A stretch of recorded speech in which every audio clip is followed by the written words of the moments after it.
Hi, everyone. Welcome. Today we're having a little interview with Jennie L. She was working with me to crush her cravings and break her food addictions for a while now, and we wanted to talk to her and let you guys get some insight on what her experience was. So maybe she's having a similar situation to yours, or maybe she has some results that you want to have. So let's get started. Jennie, welcome. Thanks for coming today. Thank you. Nice to see you. Yeah, I'm glad you're here, and I'm glad you're willing to share your experience with me and with the other crushers, because a lot of people are really struggling to get onto the other side where you and I both live now, where um, we're not being compelled by our food addictions to eat and do behaviors that we don't want to do, and just not having our own lives back. So when before you started working with me, Jennie, what wasn't working for you in your life? I mean, regarding anything, food or non-food, what was it like for you before? Well, actually, my diet was pretty good, but I was gaining a lot of weight, and I was very unhappy about it, and it didn't seem to help. No matter what I started to change with regard to the food that I was eating, I was still not able to lose any weight. Well, did you feel that something was missing then? Was it your relationship with food that was sort of on autopilot, or with yourself, or what was that like? Dig in a little more. Well, graduate from the Institute for Integrative Nutrition, so I know a lot about food, and I'm actually have a pretty good diet, but I also know from that education that there are a lot of other things that can sometimes even be more important than food, two of which are physical activity and also getting enough sleep. But it seemed like I was unable to break the bad habits that I had with regard to those things. And so that was causing me to want to eat at inappropriate times or eat, food that really wasn't serving me. Mm. Um, Well, a lot of and us that just was why I, go ahead. go ahead. I'm done. Go ahead. I was just saying, a lot of us just sort of live with that as a chronic condition. We get used to not being able to have our appetite under control, and then eventually we get fed up or something. We go on some kind of fad diet or something. But what was the last straw for you? What made you decide that you were ready to take action, or make a change? Well, I just got tired of being self-conscious all the time, and I realized that it was keeping me from enjoying my life. I'm, 66 years old. It's not like I have all the time in the world left to do the things that I want to do, and I just wanted to get some relief from this constant focus on food. Yeah, it just goes round and round in our head all the time, right? So, what other things have It you tried does. in the past that hadn't worked? I mean, even the Institute of Nutrition, Integrated Nutrition. Um, Hold on a sec, Jennie. Okay, hi everybody, it's Lily. We're back. I just had to go get to the door because my organic veg delivery has just arrived. You probably think I planned this, but I didn't. I got broccoli and kale and cauliflower and all these fresh things in here: peaches, onions, tomatoes, carrots, leaf lettuce. And anyway, so Jennie, back to you now. What were some of the other things you had tried that hadn't worked? Well, I really wouldn't even say that they hadn't worked, but at a certain point, it was not enough because everything that I've ever done before was just totally focused on food, and it didn't really address some of the other issues that I have been dealing with for quite some time. Well, You want what some was one of the examples? first things you learned that kind of made a difference with some of those other things? Well, I began to realize that it was my attitude toward myself that was holding me back. A lot of negative self-talk, and as you said to me once before, I was scolding myself a lot for not doing the right thing all the time, and trying to be perfect at everything before I would attempt to try something new, So there's a lot more than food that's involved in your health and well-being, and I was not paying enough attention to those other things. Yeah, it can be a vicious cycle where we're trying to be perfect all the time, and you know, any little variation from our ideal is a cause for us to just give up or fall down and cry or something, or just basically have this sense of failure that just perpetuates itself so horribly. So, were some of the results that you got kind of, what were some of the amazing things that happened? You know, tell us a little bit about what's on the other side for you now.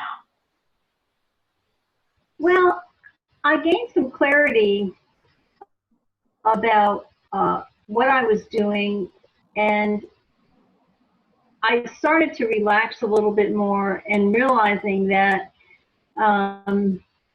it's the thought patterns that we have that really do affect us. So I have been working on trying to change the way that I look at things. And sometimes even the change of one little word can make a big difference. When I was talking to Dr. Booty, he suggested that instead of saying that I should do something or I needed to do something, I should substitute the word want and say that I want to go to bed earlier. I want to get more physical activity. And when I reframed that in that way, it really changed the way that I thought about these things, because I thought, well, you know, not that I have to do it or I need to do it, but this is something that I want to do. And I think that that made a big difference in the way that I started thinking about what I was doing and how I could change what I was doing.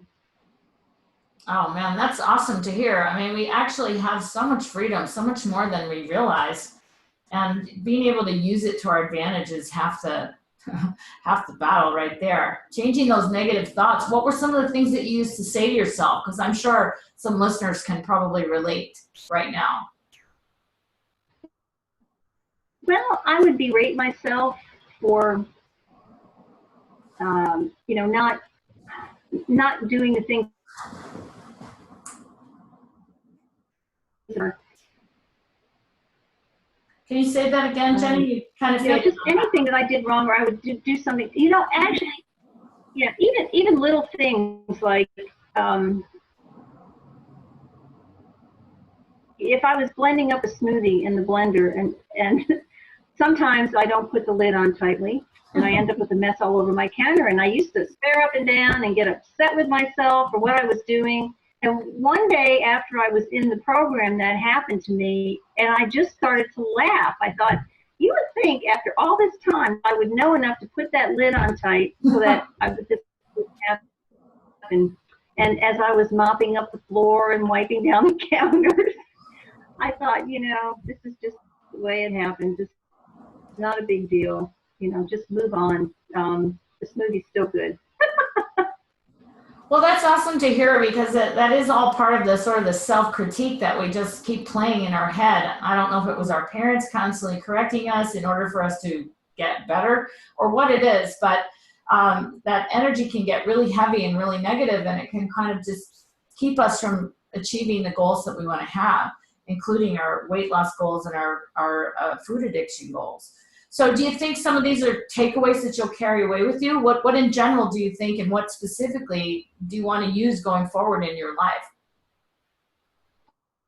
Well, you know, I have come to realize that my life is happening right now, not in the future. It's happening right now. It's also not happening in the past. And I need to let go of whatever happened in the past and start from where I am right now. That's really the only place that anybody can start from, is where you are right now. So I'm starting from now, not perfect, but I'm going to go forward anyway and try things. And sometimes they'll work and sometimes they won't, but I'm going to do them anyway. And I'm not going to be perfect at everything all the time, but it really doesn't matter as long as I'm doing the best that I can. That's awesome. And it reminds me of a quick story that I heard someone say the other day. They were driving in their car and they got lost. It was a husband and wife, and the wife had a GPS or something, and she said, oh, let's go figure out where I went wrong. Let's go all the way back to where we started from and figure out where I went wrong. And the husband was kind of like, or we could just start from here and go where we're going. Because the past is the past. And coulda, woulda, shoulda doesn't get us anywhere, right? No, it doesn't. No, and so sometimes it's more than just the outlook that changes. It's how you feel about things. So how do you feel today regarding your relationship with food? Do you feel more clear-headed about what you want, or is it more on the other side of things with the mindset and the outlook and the self-acceptance and maybe some body image changes? Well, I'm not as focused on food as I once was. Really, I don't actually have a problem with food, and I really had a big problem with my mindset. And so now I'm paying more attention to how I talk to myself and getting over the fact that I'm not perfect. I'm never going to be perfect, but I still can enjoy my life, and I can do things that I've been putting off doing until I thought that I was absolutely perfect at it, in order to even try anything. And you can't try new things and expect to be perfect at it the first time. So Right? I'm not as self-conscious about myself, and I just am living my life and starting to enjoy things more. Well, that's really good to hear because you obviously had a lot more education about nutrition and more cutting edge ways of looking at things and like the food pyramid and the ratio of fats to carbs and proteins and stuff. That's been Don't changing. get me started on the food pyramid. Wait, say that again? Don't get me started on that stupid food pyramid.